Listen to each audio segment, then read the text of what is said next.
Hello, hello. Ron Callis here with another episode of Automation Unplugged. Today is Wednesday, August 18th. It is a couple of minutes after 12:30. I hope everyone tuning in is having a great day. And I'm going to jump over to Facebook, as I always do, just to make sure that technology is behaving. So just bear with me while I check this out.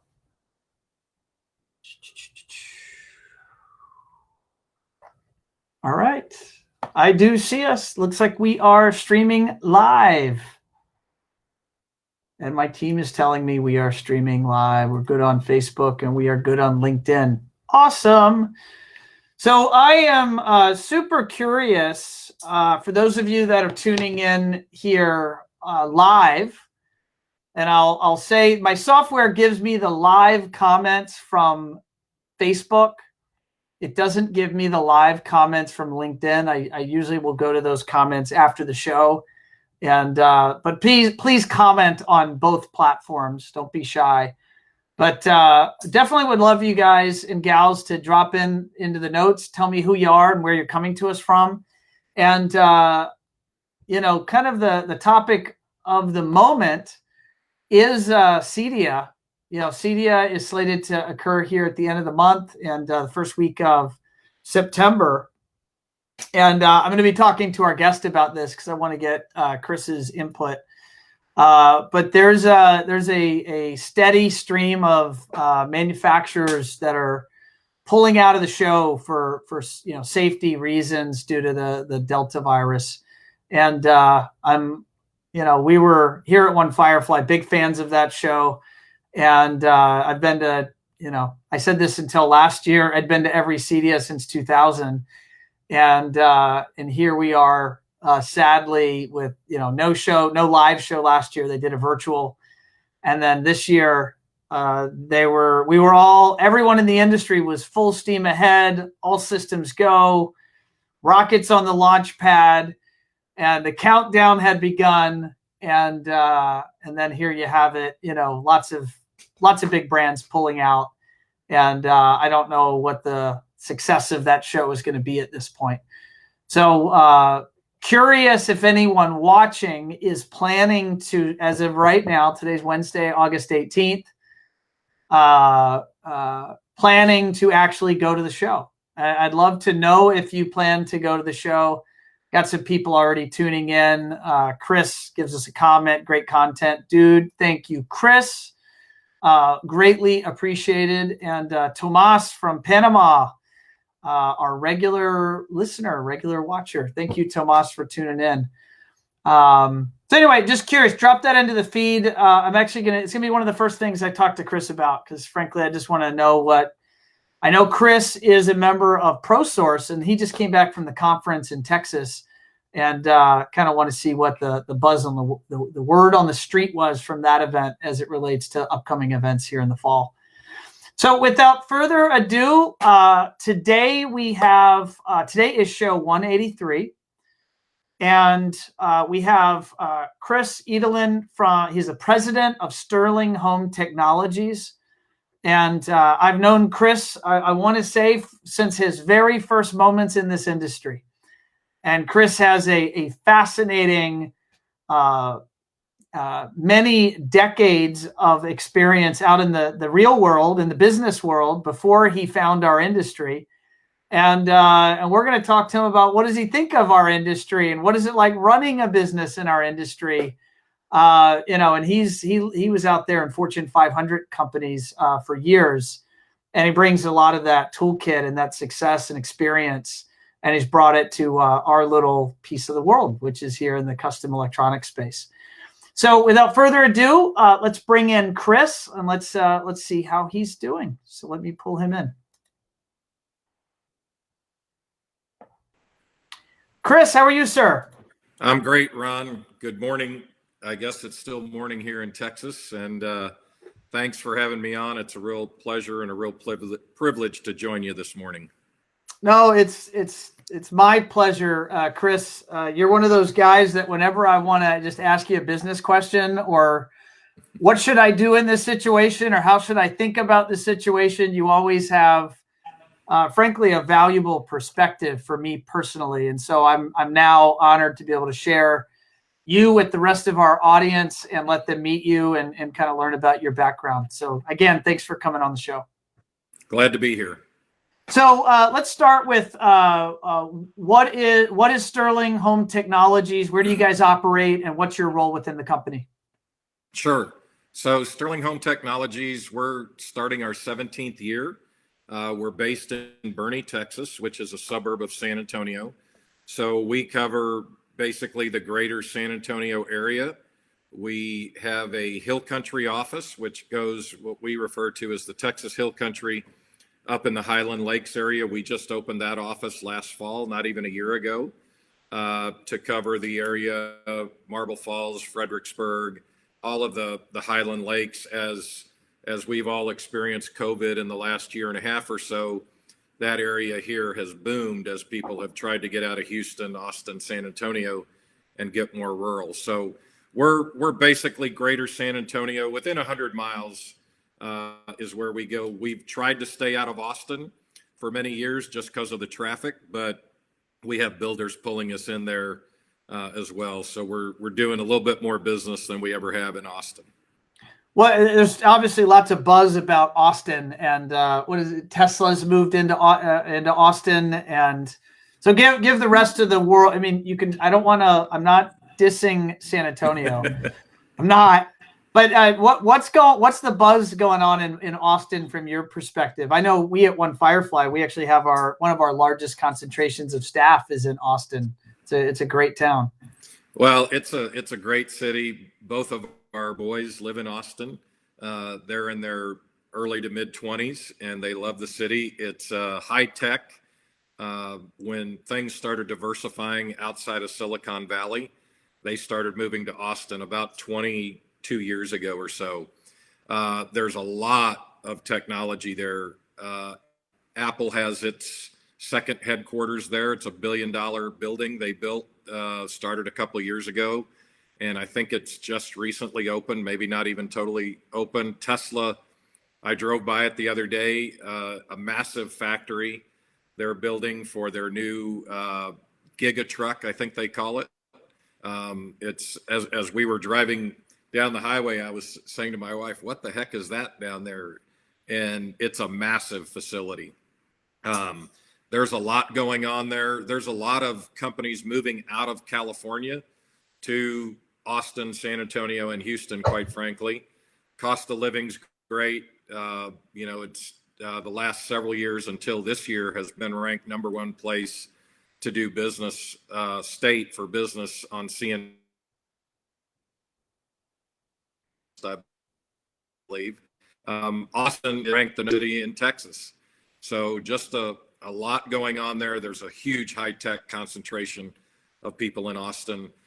Quite frankly, it's a much younger city, and there's more money in Austin than there is in San Antonio by a significant way. It's about 30% smaller than San Antonio, but a significantly younger population, more technology driven.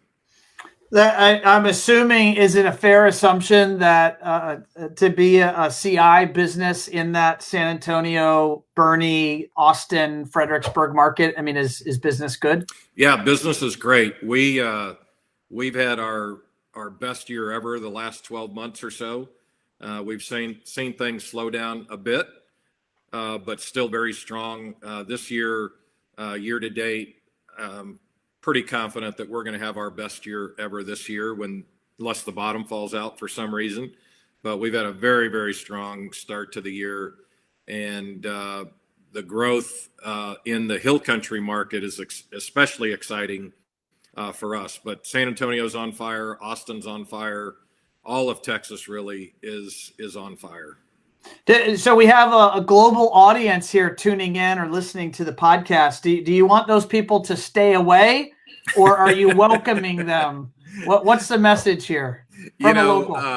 I grew up in San Antonio. I was born overseas, but it's just growing like crazy. From a traffic standpoint, we we want people to stay away. Austin's traffic is really crazy. It's like San Francisco, but Texas is luring companies left and right from all over the country and all over the world. San Antonio just had a big European company announce their U.S. headquarters is going to be in San Antonio.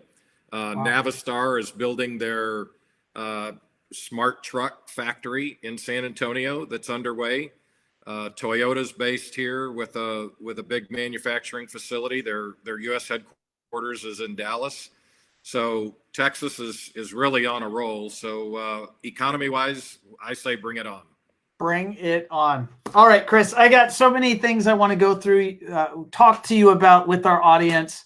But I always enjoy going into the past. Let's go to the way, way back machine and tell us about some of the highlights from your background that ultimately brought you forward. And you joined this industry about 6 years ago.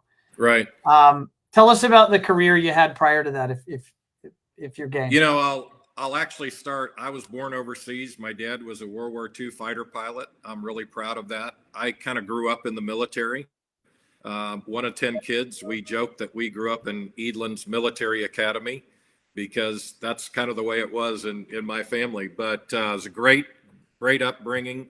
Graduated from St. Mary's University here in San Antonio and went into the management training program at Fox Photo.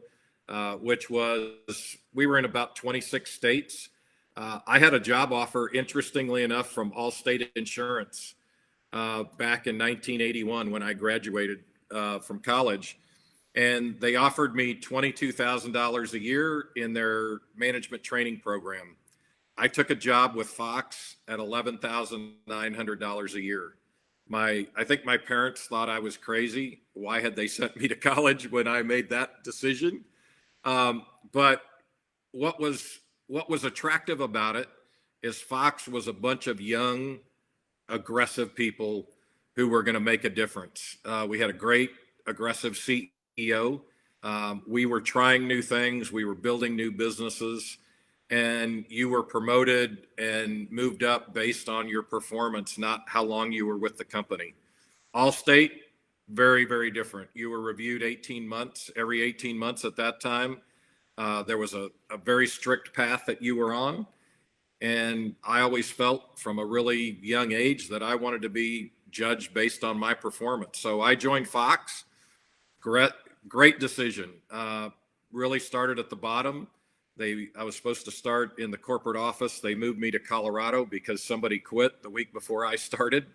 And I loved it. I spent a couple of years in Denver, got promoted to Houston, went to then Hawaii as we started buying stores. Our chairman was big on Hawaii. So let's remind our audience what Fox was, because this is not Fox News. This is not the Fox on TV. Not at all. And a lot of our younger listeners are not going to even know what you're talking about. So what was Fox? It was a Fortune 500 company. It was a publicly traded company. We were. So Fox was in the days before the smartphone, and we took our pictures on our smartphone. And before digital photography, silver halide photography, you'd take your pictures, 35 millimeter, 110, 126, and you'd go on vacation and you would drop those off at the drugstore, the grocery store. And we had standalone little kiosk on the street corner. We had 1,200 of them across the country. We had a huge regional facilities that did all the grocery and drugstore business across the country. We had a mail order business, and we were also the single largest owner of Hallmark stores in the world at that time. So I spent a lot of time and managed Hallmark stores as well. That was a really interesting business. So Fox's trajectory, when I started, digital didn't even exist. I'm sure somebody was thinking about it somewhere, but 99.999% of the rest of us were not. And Kodak at the time, Kodak ended up buying our company. We were a New York Stock Exchange company. Kodak was the second best known brand in the world, year in and year out, and they don't exist today. We can talk more about that later if you'd like, but we grew the business really aggressively as a company. I was part of 6 different the company sold 6 different times. I was part of it when we took it private in a management buyout. It's part of it going public. I was part of it being sold to a strategic acquirer out of St. Louis. Myself, I was the COO when I left. My boss, the president, the CFO, put in an offer to buy the business. Kodak had bought us at that time. We were a wholly owned subsidiary of Eastman Kodak. And fortunately, we weren't successful. We knew digital was coming. We were doing all the digital testing for Kodak. And didn't Kodak invent digital? They did. They actually had the patent. Like they patented it. They absolutely did. And Kodak spent about $2 billion in 1995 and built digital labs around the world, including in China. My last investor call that I was part of with Wall Street, Kodak took an $800 million write down for the quarter, and it was the 3rd quarter in a row they wrote down assets related to digital because they were too early in the process. They introduced it. We had all these cameras and they spent billions, and the consumer was not ready for digital, at least digital the way they envisioned it. We were already producing digital images for customers. When they brought a roll of film, we put it on a digital disc and gave it back to them as well. So we were doing all the testing, and it was really fascinating. We had digital imaging centers across the country where we were converting documents digitally, really at the forefront of the digital, I guess, revolution or whatever you want to call it. But they were very, very early on. The company was valued at $24 billion the day I walked out the door. Today, that'd be about $75 billion. And they don't exist today. They're bankrupt. Really just lost their track they got gun shy when they made that massive investment in digital, and Wall Street is not very forgiving. And so fortunately I had left the company. I went on to do a technology startup in Austin. It was the guys that were working for me are now running TripAdvisor and Travelocity. And I still remember sitting in strategy meetings and these guys trying to help me understand that the future is in having your customers or people who were associated with you put the information on the website, and that it was much more believable. And quite frankly, I was really slow to get that. These guys were not. They were really on target. That was a really interesting business. Then I took over a struggling company on the verge of bankruptcy back here in San Antonio. Got that. It was losing $2.1 million a year. Got that profitable in 8 months. The investors sold it. I went on to the world's largest promotional products supplier, Norwood, and we were about $500 million in revenue. And I was a division president running 7 of our companies there. And then I'd moved to Indianapolis, and then our youngest son got sick and we had to move back to San Antonio. And I took a job with a small family-owned business. When I say small, it was $20 million in revenue, small for me at the time, and was really blessed, had a great team. We took that to just under 80 million, 79 million in 3.5 years. What type of business was that? That business was in the home improvement business. We had 14 offices around the country and grew it. We started selling through Costco. We started expanding our product lines, and just a great team of people. We had a lot of fun, really, really grew that business. And I left there after 9 years and wanted to buy my own business or was going to retire.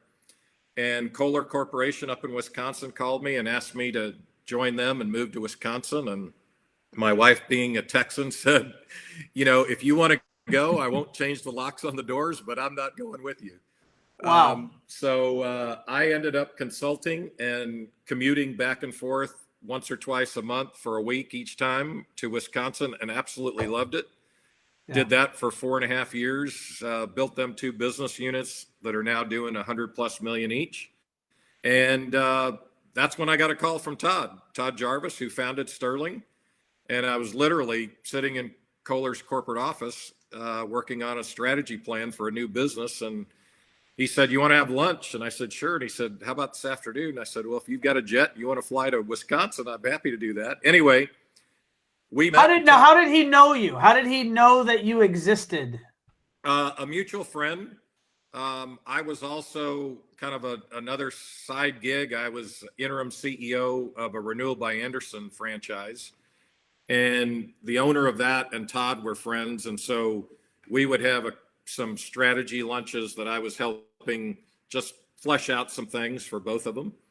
And a couple other mutual friends. But Todd and I met for 6 months. I really fell in love with the industry. And he asked me to join. And today I'm the 51% owner. Todd's very involved, 39%. And we have one other partner who owns 10% of the business. And he's not involved in the business. He comes, we meet every 2 weeks for a couple hours with him. He was a managing partner for Deloitte for their small and medium-sized businesses worldwide. So he brings a great perspective to us. And Todd's wife, Carol, is still our CFO. So we've got a great team. We've got a management team that we have here as well. But it sounds like this management team could be running a Fortune 500 company, much less an integration firm in San Antonio. Well, Todd came out of Honeywell and IBB and, big, Fortune 50 companies like myself. And he got tired of flying around the world every week, literally. And he got into this business because he built a custom home and the automation was really haphazard. And he said, there's got to be a better way. And he was doing it for massive, he was selling $50, $100, $200 million industrial automation packages to refineries or massive factories.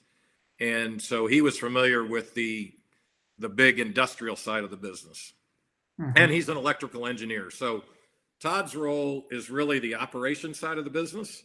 And I really try to focus most of my time and energy on the sales and marketing. But I run the company day to day. But we're a team, and his strengths are my weaknesses and vice versa.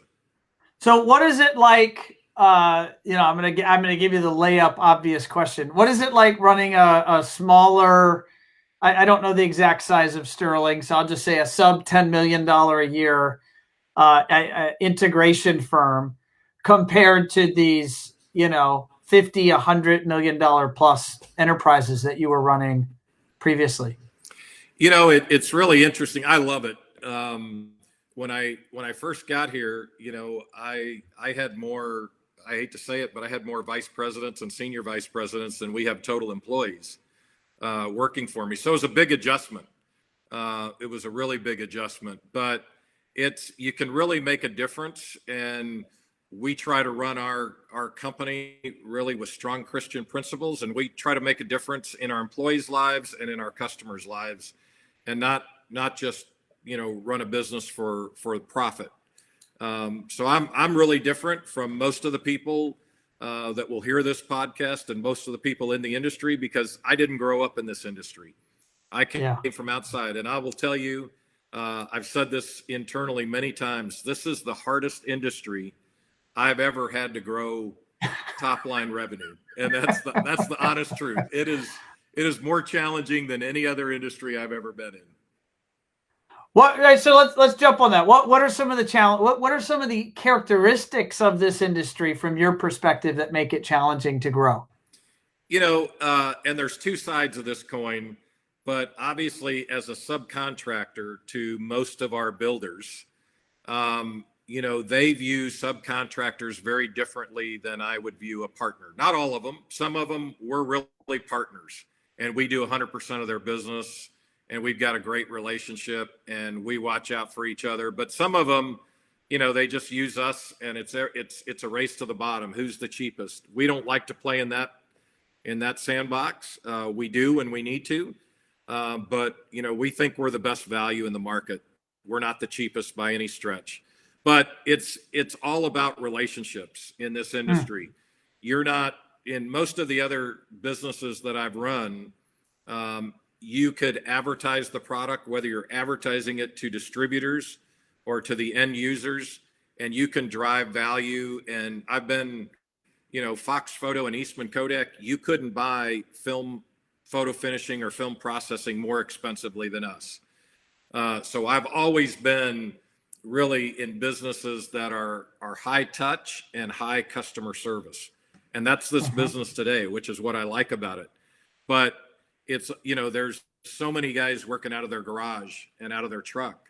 And those, when I got here, I was like, we had a handful of competitors. No, we don't. We've got a lot of competitors. Most of them we never see or hear about. I bet you hundreds that you don't know that are even there. Absolutely. You just go to the distributors and sit in the parking lot and watch these guys come in and out all day buying product, and you'll see who your competitors are. I remember someone, Texas is a great state for our industry, and it's a great state for One Firefly. We have a lot of customers throughout Texas. And I remember I was talking to somebody in Dallas, and they were, they were considering to work with One Firefly, and they were saying, but you work with other people.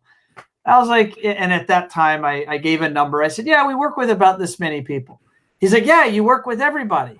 I was like, we don't work. Do you know how many people are in Dallas calling themselves an integrator? And I actually know, because I had some intel from one of the distributors in Dallas. And this is a few years ago, but they were doing business with over 1,000 companies that were buying CI channel gear from them for local Dallas, Fort Worth jobs. Yeah, we actually did a battle plan here, which kind of came out of another industry. And we think we've got somewhere between 300 and 350 of those guys just in San Antonio. And, Dallas is probably 2 to 3 times bigger, Dallas, Fort Worth, than San Antonio. And so is Houston. So that doesn't surprise me at all. So in that competitive landscape, you really have to find a way to be different. And I'm assuming that's a part of your strategy. And so for those listening, your peers around the country and every major market in the world has there are integrators. And that is your small towns, your big towns. I've learned there are wealthy customers everywhere. That's right. There is no bias on where they live. There just might be more concentrations, but there's wealthy people everywhere, and wealthy people are, that top 1, 2, 3% of the marketplace that are at least more likely to have an integrator in their life, which is the industry that we serve. And so how do you think about, just curious, differentiating yourself?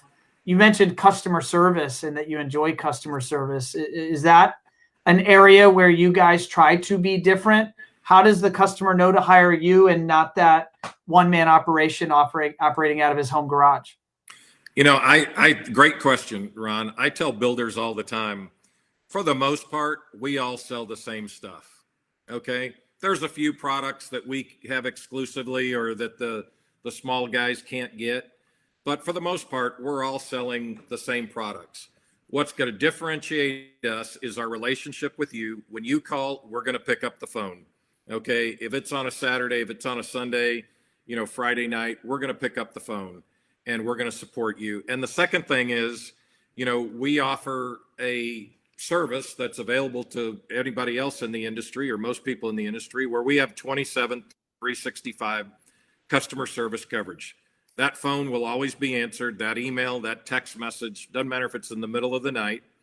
And that's a real differentiator. And our clients, are the upper end of the spectrum from an income level, and that's what they expect. We're not doing production homes. We're doing custom homes like the majority of our counterparts across the country. And those clients, they have the means and the ability, and that's the kind of service that they expect. And so we offer that, and we think with that quality and that service and the technicians that are on call, we've got the best value in the marketplace. We're not for everybody, obviously, but we've Todd and Carol built a great business here, and we've essentially doubled it since I've been here.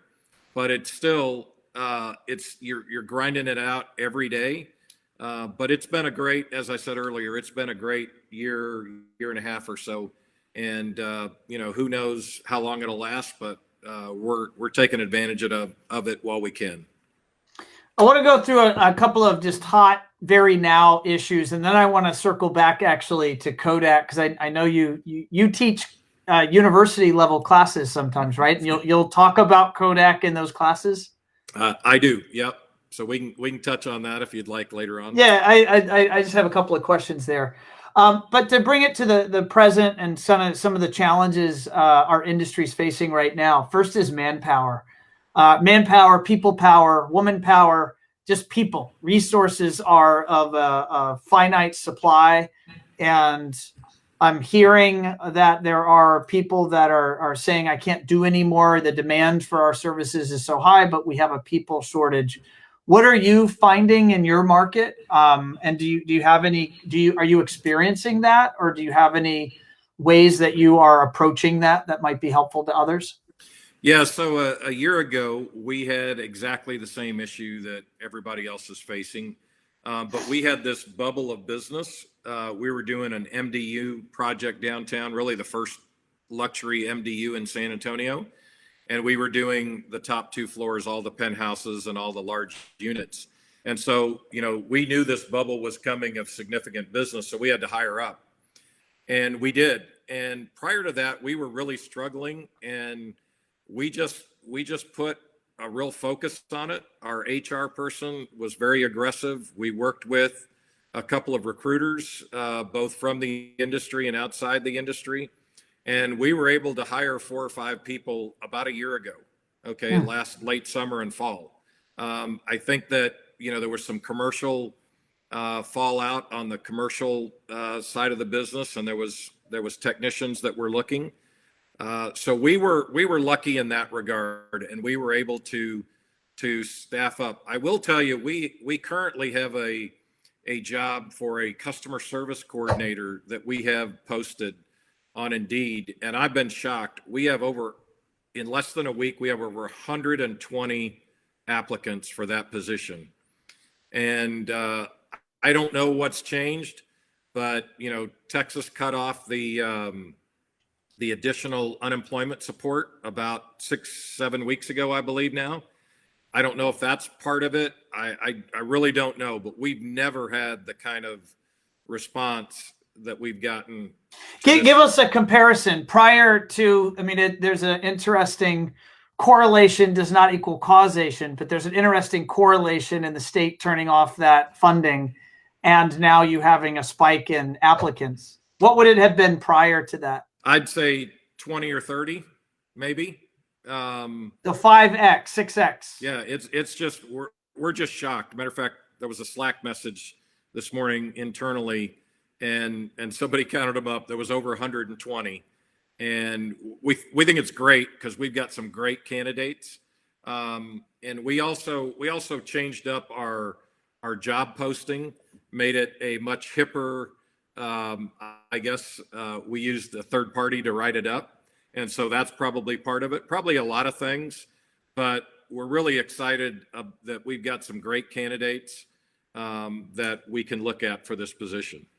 Tell us about this third party. What type? You can either name them or name the type of entity. Because again, I know there are so many people in our industry that are hurting around this people issue. And if you have any tips or tricks, that sounds like a trick there. So is there anything you're willing to share? Yeah, I'll share it. I don't know if they're ready for me to share it, but because I think we're a little bit of a pilot project, but we're part of One Vision. And One Vision is creating a new resource for their clients, which we're their client, where they're going to do the screening and do the promoting of the position and help us hire. So they wrote the position description. We gave them all the key data. They wrote it, and they used. I'm trying to remember this. I call her a young girl. She's probably in her 30s, but they kind of follow her suggestions on how to write position descriptions and job descriptions. And so they're following some methodology. They're not just pulling it, out of air. They're following a method, and because you're a One Vision customer, that's a part of the service bundle that you're getting from them or working with them. That's right. It's they've kind of got two parts to it. So I don't know if it's totally finalized, but we're a beta program for them on this. Okay. I don't know if they're ready to roll it out. I think they are very close, but we've been so far very pleased with what's happened. The whole interaction with them so far on this project has been great. No, that's awesome. All right, next subject is and Joey and his team at One Vision got a nice shout out there, and so we'll make sure we tag him after the show. Next subject is shortages on chips. And I want to say I was just this morning on Twitter watching a feed coming out of China that I guess there's COVID Delta outbreaks at some of the ports in China, and it's going to further back. There's a port, I guess the largest port in the world, has now been backed up for a week, fully closed. And that is supposedly not even hit the U.S. market yet in terms of the impact. I don't know what your thoughts are on, your manufacturers and their ability to get you gear and what you guys are doing about it. Yeah, so I actually pay close attention. In one of my prior companies, I spent a lot of time in China. And so I know the country fairly well. And our youngest son was working over there till COVID broke out in Shenzhen. So it's actually, the port is Ningbo, and it's actually the third largest in China. And what it's done is it's backed up Shanghai and Shenzhen, which are the two largest ports in China, just dramatically. They've been closed about 10 days. And everything I've been reading, there's also, there was a lot of flooding about a week or two before that in China. And a lot of the copper products and chips have copper in them are coming out of that region of China. So I think that everything I read, I think there's more to come there. What we've done at Sterling, you mentioned earlier, we were just at the ProSource conference 2 weeks ago. And a lot of people, I'd say the majority of the integrators there are doing exactly what we've done. And we used to really be a just-in-time shop. So, a week or two before that job was ready to go, we would get the product start coming in and we'd stage it. Now, when we get an order, we pretty much order it immediately. And our inventory went from just-in-time of about 160,000 to close to 1 million. And so we've avoided a fair amount of that. We still have the same struggles, but some of the things we've also ordered, some of the Sonos product and some of the things we've ordered back stock that, we don't stock that stuff typically. So we're still having the same challenges everybody else has. I think that, it's anybody's guess. Is this going to get worse? How long is it going to go? I will tell you, China doesn't play games. They much easier than the U.S. They can shut a city, a factory, a port down in a heartbeat. And I think they're proving that they're going to continue to do that. What I read this morning is that it's day by day. And I also read this morning that it's not the whole port of Ningbo, it's a third of it. So, it's hard to know exactly what's coming out of China. But I think the prior to all of this, what I had heard is the chip shortage should be resolved for the most part by the spring of next year, but we're going to still deal with it. And then as a matter of the manufacturing capacity, because they're rebuilding that massive factory in Taiwan. And so we should be coming out of in the spring. Whether that's true or not, it remains to be seen. We're going to continue to do what we've been doing, and that is order the product as soon as we get that deposit check from the client. So is it a fair statement in your observation that as it relates to shortages of gear, there might be more pain in front of us? I don't think there's any question. The question is the degree. Is it going to kind of go along where it's been going along, or is it going to spike up for a month or two because of this port and the flooding damage? I don't know the answer to that. Okay. And your recommendation, or at least the strategy you're practicing, is that as soon as you book the job, you order all the gear. That's right. And quite frankly, if you've got a client that, is trying to make a decision, that helps motivate the client as well. We want to have your house ready when you move in. The sooner you write that check and accept this proposal, the sooner we're putting it on order. And I think that's another silver lining, is it not? Exactly. And they see it every day in the news: cars, appliances, furniture. So they know it's real. They know it's not made up, and so they accept it and they buy into it. Okay. All right. Next, third hot topic. I told you I had a couple of hot topics lined up. All right. So you were at the ProSource event 2 weeks ago. I watched it on social media. I don't think I saw one person wearing a mask. And here we are now. It's Wednesday, August 18th, and it's breaking news nonstop for the past week. Manufacturer after manufacturer pulling out of CEDIA over Delta. What is your opinion of? Let's just talk CEDIA first, and then the rest of the events for the fall. Will you guys go to CEDIA? And if so, why or why not? Well, real quick, just because I was at the ProSource event, there were some masks there. There weren't a lot, but there were some. There were some. I'm just saying what I saw on social media. The rest of us voyeurs were only watching Instagram and LinkedIn and Facebook. But no, I trust there would be some. But the topic of conversation at the happy hours and lunches was really, do you think CEDIA is going to actually happen? And are you going? And most people, this was 2 weeks ago, were taking a wait and see. And we were actually in that camp. Very quickly thereafter, we decided we're not going to send anyone. We started getting some of the major manufacturers kind of whispering in our ear that they were not going to be going. And so we canceled our hotel rooms, and we are not sending anyone to CEDIA. That's a decision that we feel good about. We've got 3 of our technicians out with COVID as I sit here today. We had a 4th, but he came back. He recovered great, did his 14 days of isolation, and he started back yesterday.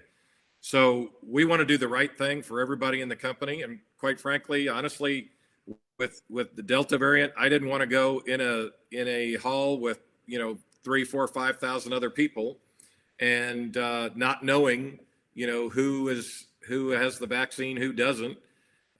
So we're gonna look at shows and events for the rest of the year. I'm hopeful that the Delta variant, actually driving in this morning, I was listening to CNBC and the former CDC director said he thinks this is going to be a huge shock, but it's going to be really short-lived. So if that's the case, we'll look at things on a case-by-case basis and see where we go. We have reinstituted our mask policy for anytime our technicians go to a house, anytime our salespeople go to a house. So we haven't gone back to the strict measures where we took temperature of everybody coming in every day. You had to wear a mask full time in the office. If you're vaccinated in our office, you don't have to wear a mask. But we have when we're dealing with clients, we've gone back more cautious. Do you have a prediction? And I'll say it'll be worth $5 or a cup of coffee. But do you have a prediction from the CEDIA show? I'm going to say, I don't want to insult anyone, but many of the big names have pulled out. But yet the show, and I would imagine Emerald does not have a financial obligation to cancel the show. In fact, I don't even know if they can afford to cancel the show. But do you have a prediction on whether the show will go on or not? My gut is, just from a pure business standpoint, that unless the city puts a lockdown or says no more meetings or that type of thing, the show will happen in some form, because financially, Emerald, if they cancel the show, I think they've got to start giving refunds to all of the manufacturers who reserve space and put money down. And again, I don't know what your contracts are with them or manufacturers' contracts are. If they don't cancel it, my guess is they probably don't have to do that. So I think the show's going to happen in some form or fashion. I only know of one significant manufacturer who has said, come hell or high water, they're going. And I've probably seen 20 to 25 of the bigger names who have canceled, including several today. So, and I've talked to fellow integrators around the country who, a week ago were attending, and today they're not. Today they're not. Yeah. Today they're not. They talked to a guy last night on my way home, canceled 8 hotel rooms yesterday. So, yeah. And for those watching live and or our podcast listeners, today's August 18th, and this morning news broke: Lutron pulled out, Crestron pulled out, and Sonance pulled out. So that's only to add to the list of all the vendors that had pulled out, over the previous week or so. So it is definitely interesting times. In your business career, Chris, have you ever seen anything like this? Is there any precedent, or maybe even in your research of you sound like a well-read man. Is there anything you can compare this to? No, not at all. I have read about the pandemic early in the century and kind of trying to figure out what happens to this thing, and it kind of just disappeared. I don't know that that's what's going to happen here. Everything I read is we're going to have to live with this, kind of like the flu going forward, but I've never seen anything like this, and hope I never see anything like it again in my life. Well, amen. From your mouth to God's ears. Let's make that happen. All right, so take me back in time here. I want to jump to Kodak, and I just want to pull this thread that they were one of the largest companies, most well-known brands in the world 20 years ago. Is it 30? We call it 30 years ago. And today they're gone. What is and they invented digital, and today digital people buy the new iPhone because of the digital camera. I mean, that's the reason people move into that's when my son or wife lobby me for the next phone. It's because it has this many more pixels, or it's better at taking pictures at night. And I don't, what's your perspective? What was a takeaway there from you? Because you were out when that, I would say, when the downfall began. So you have this interesting, you were inside and then you were on the outside and you watched it implode. Yeah, I think there were several things that happened, and I kind of watched them unfold. We were a wholly owned subsidiary of Eastman Kodak, so we saw both from the inside and the outside. Kodak was so profitable for so many years on a roll of 35 millimeter film. They were printing money. They were, you'd go to the grocery store or drugstore and you'd buy it for, $2.50 back then. And it probably cost them $0.25 to make. Okay. At the most. Okay. It was a cash cow. And there's a lot of businesses like that today. And so Kodak started seeing this cash cow maybe was going to go away because digital was out there.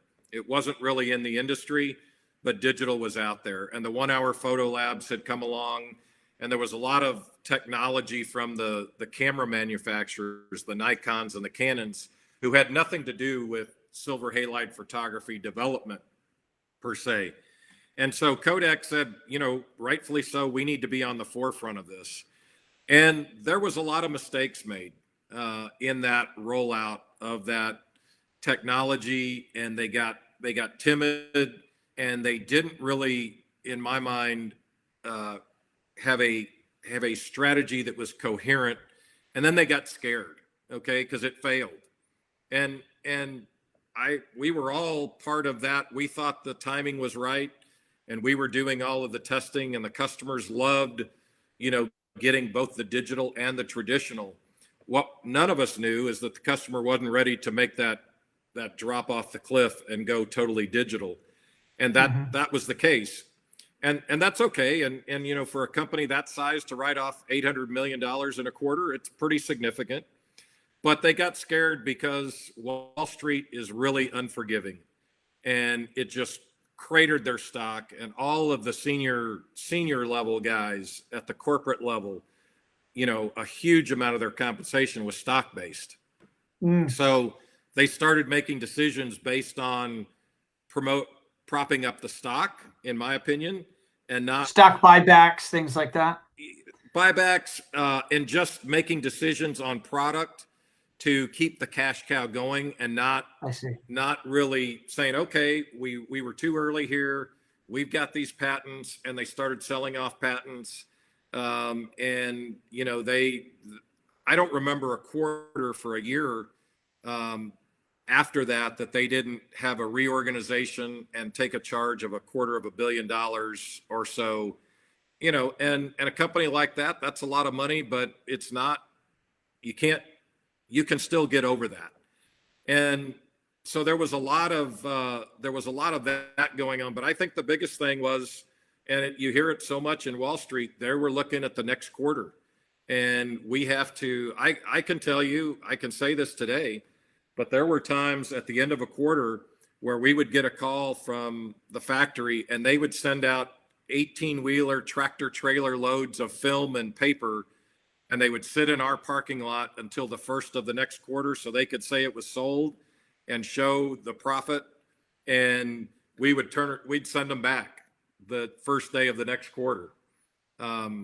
It almost sounds like stock manipulation. No, and let me tell you, you'd be shocked at what companies do.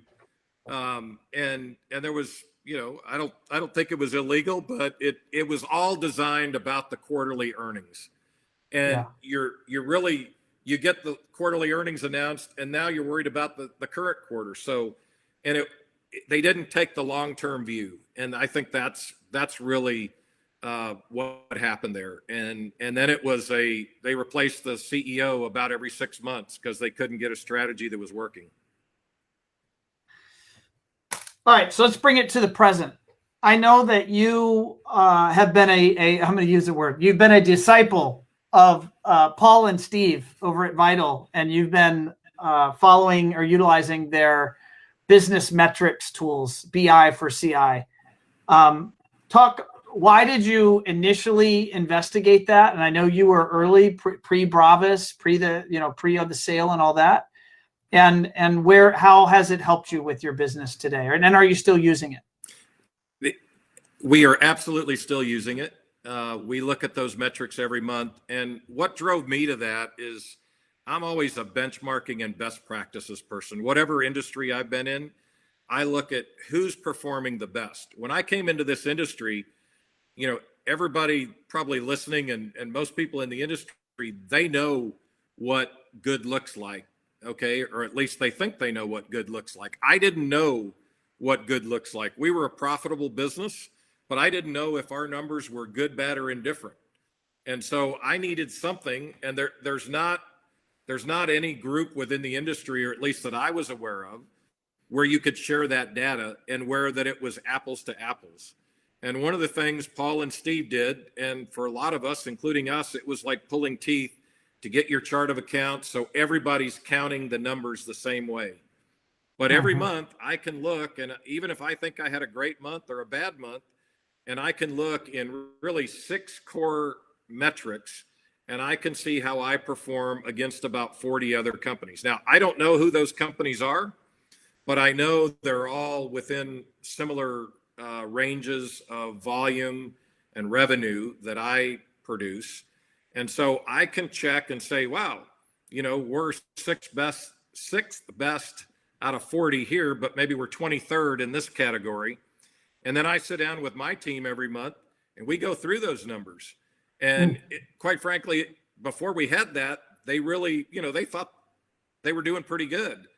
And they were, but there was so much more upside. So it's really benefited us from what I call a best practices and benchmarking. And I can look out and say, this gross profit or this net profit or this efficiency with our technicians, and benchmark what we're doing against 40 other companies around the country that are measuring it the same way.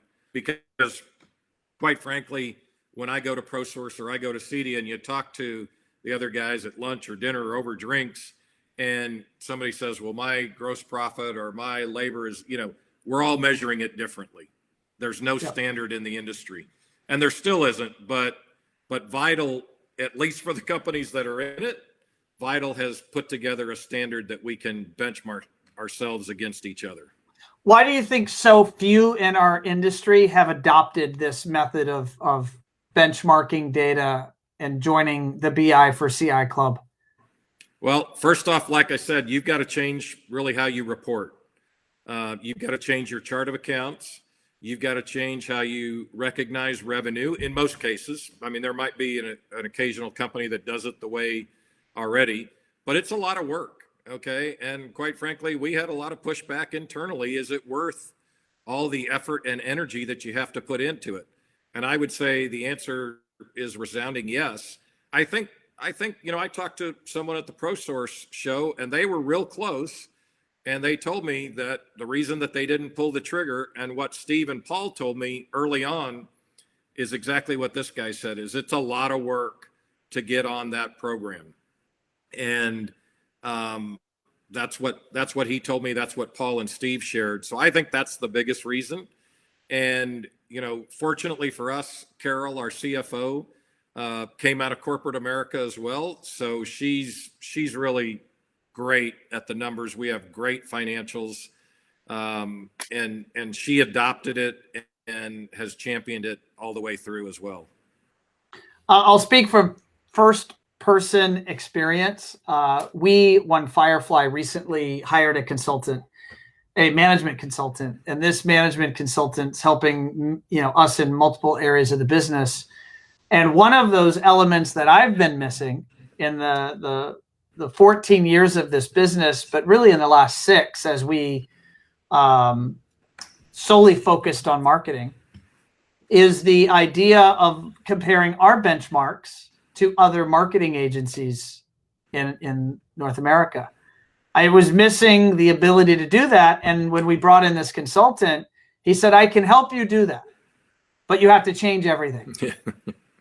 And it is Taylor, our VP of Operations and Finance, and I are sitting on about 6 months of change that have to happen behind the scenes between our finances and our CPA.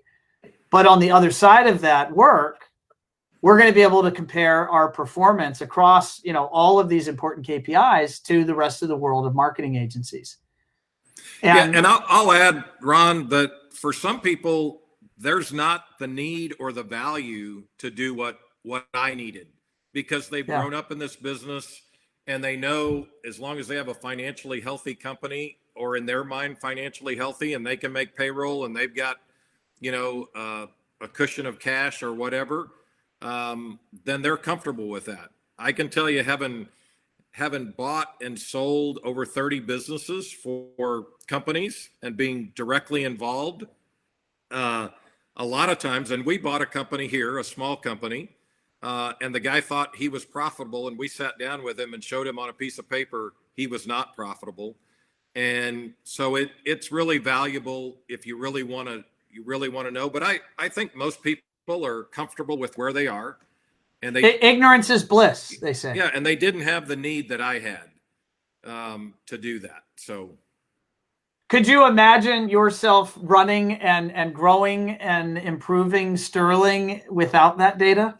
I really couldn't, and it's not a secret. But one of the things when I finalized the agreement to buy 51% of the company, is I said I'm happy to do this. I want to do it. But I'm going to do it only if we agree as a company to go on Vital. It was so important to me that without that, I may not be here today, honestly, just because I need that, because, that's how I grew up and that's how I was trained to manage a business. So I think it's indispensable for me, but for others, maybe not so much. Well, guess what, Chris? You have the one and only Mr. Paul Starkey right here tuned in, and he goes, thanks, Chris, for totally getting, and I did not know Paul was going to tune in and watch this show. That's great, Paul, that you're tuned in. And you know what I'm going to do? I'm going to give Paul a shout out because sitting right over here, I have Paul's new book, Hitting for the Cycle, And I was fortunate enough to get Paul, get an early draft from Paul. And no, I will not send this to anyone. You got to go buy the book. But I was able to review it for Paul, and I was honored. He asked me to give a testimonial or quote for the back of the book.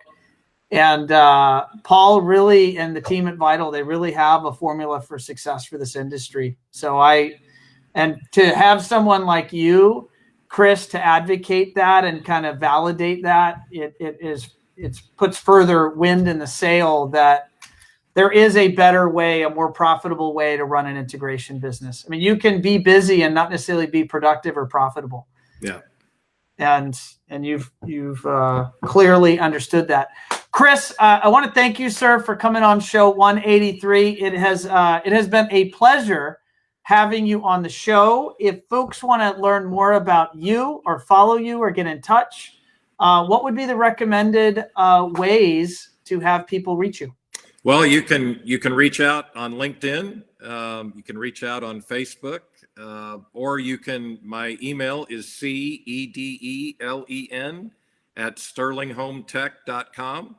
You can reach out here or call our office, or I'd be happy to talk with anybody that has any questions or wants to know anything more about any thoughts I've shared here. It's been a real pleasure for me, and don't hesitate to reach out. It's one of the things that I enjoy doing is sharing and meeting people and just sharing thoughts and comparing notes.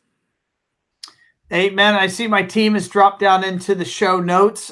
Chris's email. We'll also put the website at sterlinghometech.com if you want to check out their business site. And I'm going to just give this, because this will go into the podcast. I'm going to give this audio. Paul is making sure I shout out that all proceeds from the purchase of the book, Hitting for the Cycle, all proceeds are going to charity. So Paul is running really a fantastic charity. He is helping people in need, and he's doing amazing things over there. So we'll put links down to the charity in the show notes as well. And Chris, thanks for coming on the show. Ron, I appreciate it. It's been a pleasure. Look forward to talking to you soon. Take care. Thanks, buddy. Bye. All right, folks, there you have it. The one and only Chris Edelen, from president at Sterling Home Technologies. He joined us here for show 183.